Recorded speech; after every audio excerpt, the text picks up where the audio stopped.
Saudara, curhatan seorang pria asal Ngawi, Jawa Timur tentang sang istri yang meninggal pasca operasi dicabut gigi di sebuah klinik di Ngawi viral di media sosial.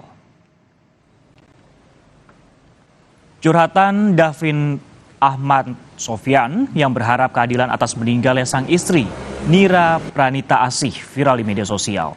Istrinya meninggal dunia pasca operasi cabut gigi bungsu yang berdampak pada infeksi mulut dan organ pernapasan.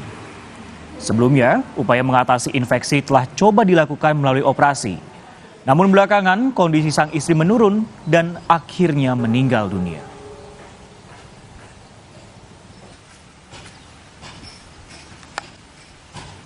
Ini ke dokter awal yang menangani seperti apa kemarin?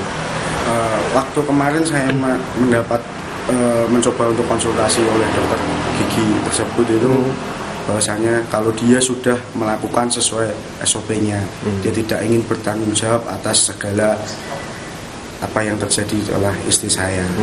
Langkah selanjutnya yang akan jenengan ambil apa, Mas? Langkah saya untuk selanjutnya tetap saya akan mencarikan keadilan untuk istri saya.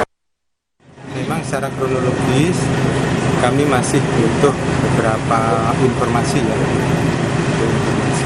karena terkait pasien yang ditangani oleh dokter gigi tersebut. Tapi itu belum lengkap sehingga kami belum bisa menyampaikan secara detail.